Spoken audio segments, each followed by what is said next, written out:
हिंदू मुसलमान आपापसात लढू लागले म्हणजे अस्पृश्यांचा ओढा मुसलमानांकडे वळू लागतो. त्यांना वाटतं की मुसलमानांशी आपण दोस्ती केली की आपले हित होईल. पण ही गोष्ट दिसते तितकी खरी नाही हे लक्षात ठेवून अस्पृश्यांनी फार सावधगिरीने वागले पाहिजे. शारदा कायद्याच्या बाबतीत मुसलमानी धोरणाचा मला जो अनुभव आला तो काही समाधानकारक म्हणता येण्यासारखा नाहीये. जीर्ण व पुराणमतवादी हिंदू कर्मठांबरोबर शारदा कायद्यासारखा आवश्यक कायद्याला विरोध करण्यासाठी बहुतेक मुसलमान तयार झालेले पाहून माझ्या मनाला त्याच वेळी मोठा धक्का बसला. या राटे परिषदेच्या वेळीही मुसलमानांची सामाजिक मनोवृत्ती कट्टर सनातनी हिंदूप्रमाणेच किती आकुंचित व अधोगामी असू शकते याचा दुसरा अनुभव नुकताच मला येथे आला. वर्णाश्रम स्वराज्य संघाच्या सनातनी ब्राह्मण अध्यक्षांचा एक खास टेलिग्राम मिस्टर गझनवी या मुसलमान प्रतिनिधीला परवा येथे आला. अस्पृश्यांच्या मंदिर प्रवेश चळवळीला विरोध करण्यास सनातनी हिंदूंबरोबर मुसलमान बंधूंनी सहकार्य करावे अशा आशयाचा तो संदेश होता. हिंदुस्थानला स्वराज्य मिळाल्यास तो हिंदूंच्या त्याचप्रमाणे मुसलमानांच्या दोघांच्याही धर्माला घातक होईल आणि म्हणून अशा स्वराज्यापासून धर्मनिष्ठ हिंदूंप्रमाणे धर्मनिष्ठ मुसलमानांनीही सावध असावे असेही त्यात ध्वनित केले होते. सनातनी हिंदूंची बाजू मुसलमान प्रतिनिधींनी राटे परिषदेपुढे मांडावी अशी ही या सनातनी ब्रह्मवृंदांनी मिस्टर गझनवीला विनंती केली होती. मुसलमानांकडे अशा रीतीने आपले प्रतिनिधित्व सोपवून आम्ही जाती ब्राह्मण आमचे सोयरे मुसलमान ही म्हण या कट्टर ब्रह्मवृंदांनी सार्थ करून दाखविली असे म्हणण्यास हरकत नाही. मिस्टर गझवनीने हा टेलिग्राम येथील टाइम्स पत्रात प्रसिद्ध केला.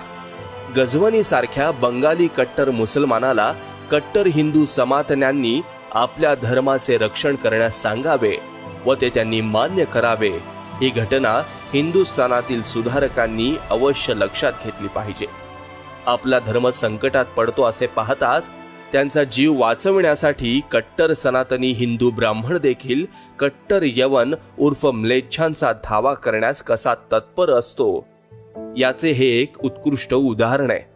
हिंदूंचा धर्म तर असा विघ्न संतोषी आहे की जरा काही नवीन गोष्ट घडली किंवा कालमानाप्रमाणे रूढाचारात थोडासा फरक पडतोसा वाटला की हिंदूंचा धर्म हा संकटात नेमका सापडलाच.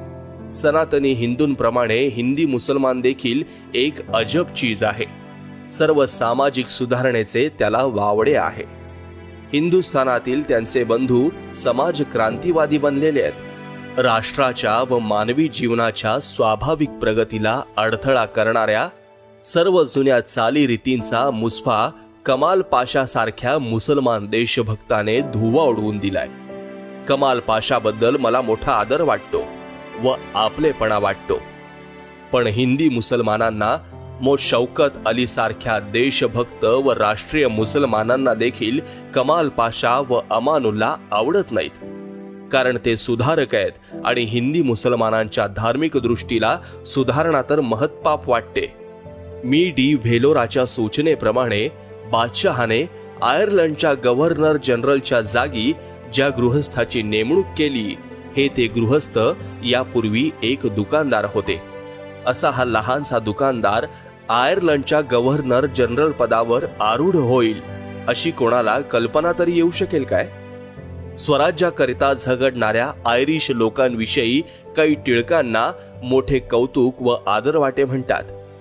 आयर्लंडच्या कित्ता गिरविण्यासाठी हिंदुस्थानातील लोकांना ते नेहमीच टोचत असत. पण त्याच टिळकांना हिंदुस्थानी राज्यसूत्रे तेली, तांबोळी व तागडीवाले वगैरे शूद्र जातीय लोकांच्या हाती जाण्याची कल्पना देखील असह्य वाटत असे. राज्यसत्तेची सूत्रे ब्राह्मणाच्या हाती असावीत, ती हलविण्यास अन्य कोणी पात्र नाही अशी त्यांची विचारसरणी दिसून येत असल्याचे त्यांनी वेळोवेळी बोलून दाखवलेल्या विचारांवरून दिसून येते. याच्या उलट डी व्हेलेराची मनोवृत्ती आहे.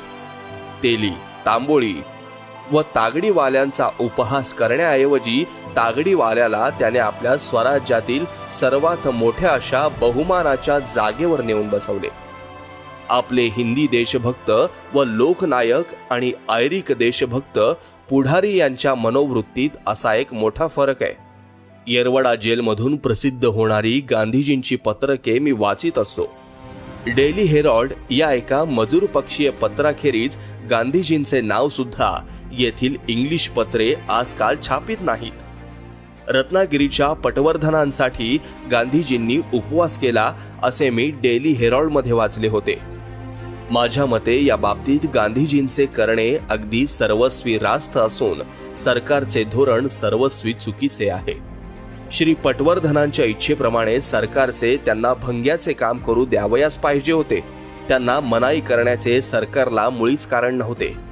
जातीभेद व तजन्य अस्पृश्यता जर नष्ट व्हावयाची असेल तर घाणेरडे धंदे वंश परंपरागत पद्धतीने करण्याची रूढी नष्टच केली पाहिजे. सरकारने आणि तेही ब्रिटिश सरकारने भंग्याचे काम भंग्याच्या जातीत जन्मलेल्या व्यक्तीनेच करावे असा आग्रह धरून जातीभेदाचे रक्षण करण्याची चिंता का वाहावी व असे करणे त्यांना कसे शोभते हेच मला शोभत नाही. गुरुवायूर मंदिरासाठी गांधीजी जो प्राणांतिक उपवास करणार आहेत त्याही त्यांच्या कृतीला मला असाच पाठिंबा देता आला असता तर फार बरे झाले असते. गांधीजींचे हे करणे चुकीचे आहे असे माझे म्हणणे नाही, पण त्यांचे हे करणे अनावश्यक व अप्रामाणिक आहे असे मला वाटते. पण त्यांनी ठरविलेल्या संकल्पापासून त्यांना परावृत्त करणे व्यर्थ आहे. या निरुपयोगी प्रयोगापायी ते आपला प्राण खर्ची घालणार नाहीत अशी आपण आशा करूया, कारण तसे करणे म्हणजे एका चांगल्या उपयुक्त जीवनाचा निरुपयोगी गोष्टीपायी अपव्यय करण्यासारखे होईल.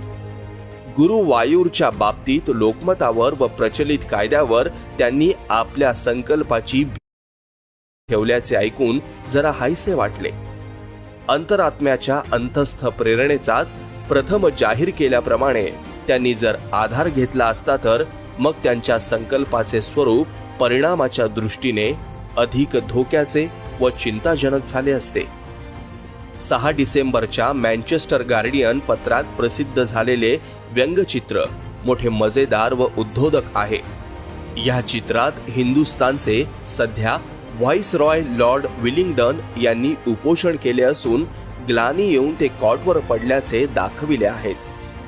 जवळच बाजूला मिस्टर मॅकडोनाल्डचा एक निर्जीव पुतळा स्टूलावर ठेवलेला दाखविला असून दुसऱ्या बाजूला बऱ्याच अंतरावर गांधीजी चरख्यावर सूत काढत असलेले व त्यांची बकरी जवळच रवंथ करीत कान टवकारून उभी असलेली दाखविली आहे. ब्रिटिश पार्लमेंटकडून मिळणाऱ्या राजकीय सुधारणांना अस्पृश्य लेखून त्यांचा अभेर गांधीजींनी करू नये. त्या सुधारणांना स्पृश्य लेखून त्यांचा स्वीकार करण्यास गांधीजींना भाग पाडण्यासाठी व्हाईसरॉय साहेब गांधी विरुद्ध हा उपवास करीत असल्याचा भावार्थ या व्यंगचित्रात चित्रकार मी लो यांनी रेखाटला आहे. गांधीजींचे सहकार्य संपादन केल्याशिवाय भावी राज्यघटना यशस्वी होणार नाही व म्हणून ब्रिटिश सरकारला गांधीजींची मनधरणी करून त्यांचे सहकार्य मिळविणे भाग पडेल असे या चित्रातून दर्शविले आहे. पण ब्रिटिश सरकारला शरण आणण्याइतकी सुसंघटित शक्ती गांधीजींच्या पाठीशी यापुढे असू शकेल असे वाटत नाही. मजूर मंत्री दलित वर्ग हा शूद्राच्या नीच स्थानी कुजत राहिला असा राजकीय दर्जा दलित वर्ग मान्य करणार नाही. अस्पृश्यांवरील हिंदूंच्या सामाजिक, आर्थिक आणि धार्मिक वर्चस्वात आणखी राजकीय वर्चस्वाची भर पडणार असेल तर मी ती सहन करणार नाही. बहुसंख्य लोक अस्पृश्यांच्या उत्कर्षाला आवश्यक असणाऱ्या स्वातंत्र्य, समता नि बंधुता नाकारित आहेत. 100 मामलेदारात दलित वर्गापैकी 1 मामलेदार आणि 34 महालकऱ्यांपैकी एकही दलित वर्गीय नाही. 33 उपजिल्हाधिकाऱ्यांपैकी फक्त 1 दलित वर्गीय असे प्रमाण आहे. माझी भूमिका काय आहे ते या देशात यथार्थपणे समजले नाही हे मला माहीत आहे. तिच्याविषयी गैरसमज आहेत. त्यासाठी माझी भूमिका स्पष्ट करावयास ह्या संधीचा मला फायदा घेऊ द्या. अध्यक्ष महाराज, मी प्रतिज्ञापूर्वक सांगतो की जेव्हा जेव्हा माझे वैयक्तिक हित नि सर्व देशाचे हित यात संघर्ष निर्माण झाला, तेव्हा तेव्हा मी देशाच्या हिताला प्राधान्य दिले, स्वतःच्या हिताला दुय्यम मानले. स्वहित बुद्धीने मी आयुष्यात मार्ग चोखाळला नाही. जर मी आपल्या शक्तीचा आणि परिस्थितीचा स्वतःसाठी उपयोग केला असता तर आज मी दुसऱ्याच एखाद्या ठिकाणी असतो. देशाच्या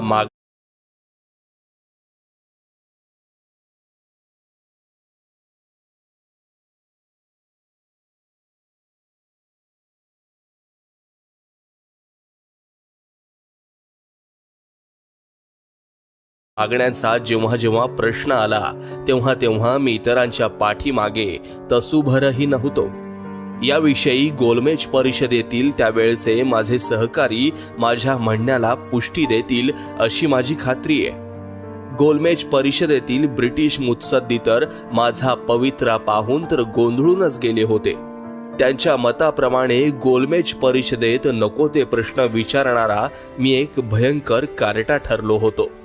परंतु या देशातील जनतेच्या मनात मी नुसती शंका राहू देणार नाही. मी दुसऱ्या एका अशा निष्ठेला बांधलो गेलो आहे ही तिला मी कधीही अंतर देऊ शकणार नाही.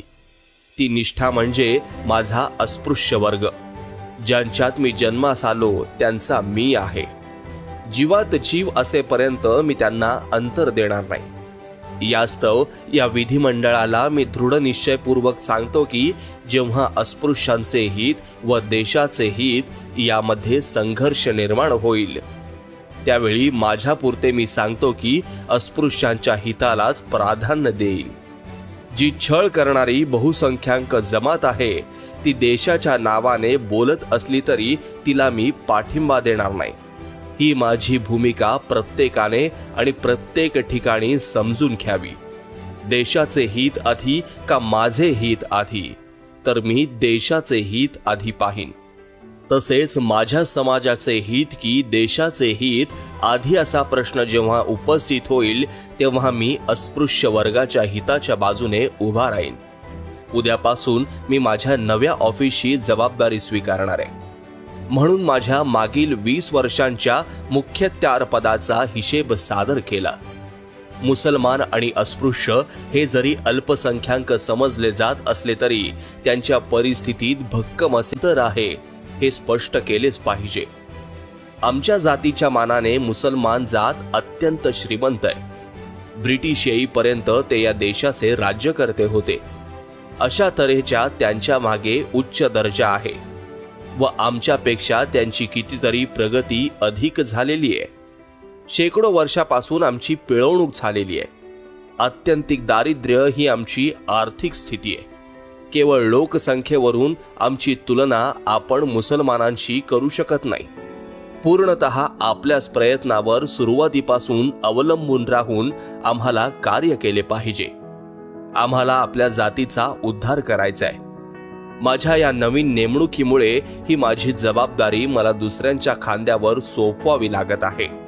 अधिकारासंबंधी अर्थात ऑफिस मला मुळीच आवडत नाही.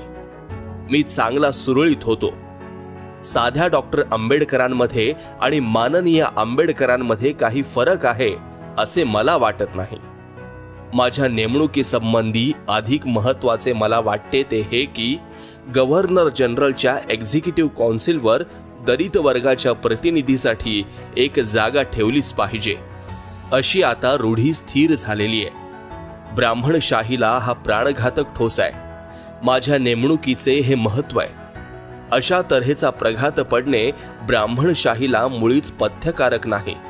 मला वाटते अस्पृश्यांचा हा फार मोठा विजय आहे. माझ्या संबंधी ज्यांची मते चांगली नाहीत असे बरेचसे लोक आहेत. वाचनात वेळ घालवून एकाकी जीवन जगणे हा माझा स्वभाव आहे. अशा माझ्या स्वभावाबद्दल पुष्कळांना असे वाटते की मी लोकांशी नीट न वागता त्यांना टाळतो.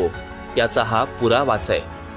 मी तुम्हाला खात्रीपूर्वक सांगू इच्छितो की कोणाचाही कसलाही अपमान करावा अशी माझी मुळीच इच्छा नसते. माझा काळ फार मर्यादित आहे. मला पुष्कळ गोष्टी करावयाच्या आहेत व मदतनीस तर कोणी नाही. पुष्कळ हिंदू माझ्याकडे शत्रुत्वाच्या नजरेतून पाहतात. मी त्यांच्या भावना दुखवण्या इतके बोलतो अशी त्यांची तक्रार आहे. परंतु माझे हृदय अत्यंत कोमल आहे हे मला माहीत आहे. ब्राह्मणांमधून सुद्धा मला पुष्कळ मित्र आहेत. तथापि कोमल हृदयाच्या माणसाने सुद्धा सत्य बोलून दाखविलेच पाहिजे. आपल्या अत्यंत प्रिय अशा आप्तेष्टांना कुत्र्यापेक्षाही वाईट वागविले जात असताना आणि त्याच्या प्रगतीची सर्व द्वारे सर्व तऱ्हेने बंद झालेली आहेत हे दिसत असताना मी हिंदूंशी दयाळूपणाने वागावे अशी अपेक्षा तरी ते कशी करू शकतात? सध्याच्या हिंदू पिढीने यासंबंधी काही केलेले नाही हे मला कळते. म्हणूनच माझ्या भावना आवरून माझ्या विरोधकांशी सन्मानपूर्वक वागण्याचा मी प्रयत्न करतो.